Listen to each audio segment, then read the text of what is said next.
Okay guys, I'm going to go through the 2016 ones. Here's number one.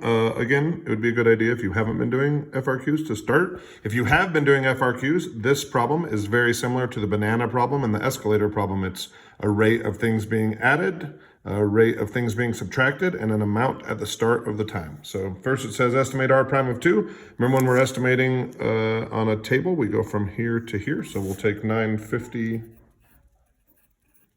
minus 1190. Over 3 minus 1, and we'll get negative 120. If this is in liters per hour, then the rate or the units are liters per hour squared. Okay. B says use a left Riemann sum with 4 subintervals to estimate the total amount of water removed from the tank. So we'll go 1 times 1340 plus 2 times 1190 plus 3 times 950 plus 2 times 740.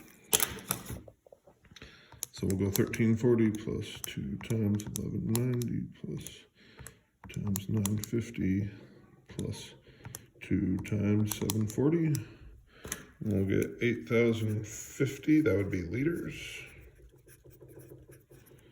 And then it says, is this an overestimate or an underestimate? So if we have a decreasing function, we do left-hand estimates are going to be too big, so we'll say overestimate. No, I'm not going to write it, but the reason would be is because this is a decreasing function you would need to write out. Then it says, use your estimate from part B to find the total amount of water in the tank to the nearest liter at the end of 8 hours. Okay, so there are 3 things that have happened during this time. We have the amount that was there at the start, which is 50,000. We have the amount which has been added, which will be the integral of the rate of addition. So that'll be the integral of W. And then we'll subtract what we just found out, which was 8,050. So if I go over here, I've got the function already in there. I'm going to make sure my window is 0 to 8. You don't have to see it, but I'm going to zoom fit it so I can see it.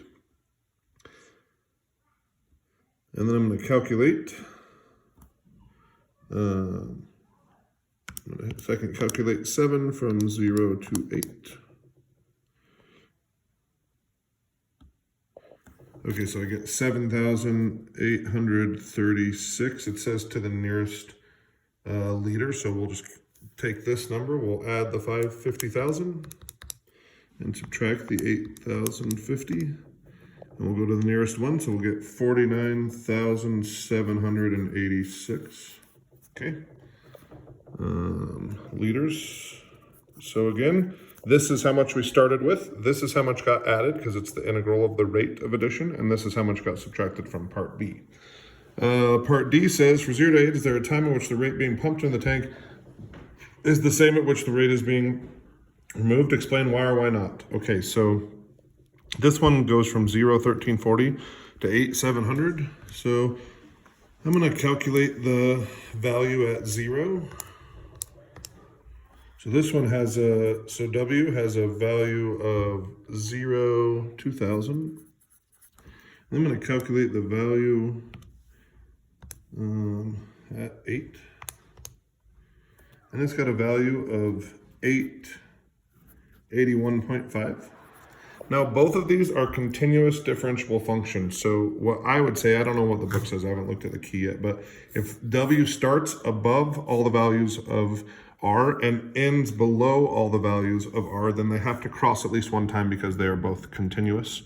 They're differentiable, so both continuous functions, so they would have to cross in that scenario. So there is at least one time t where the rates are the same, and it says explain why or why not.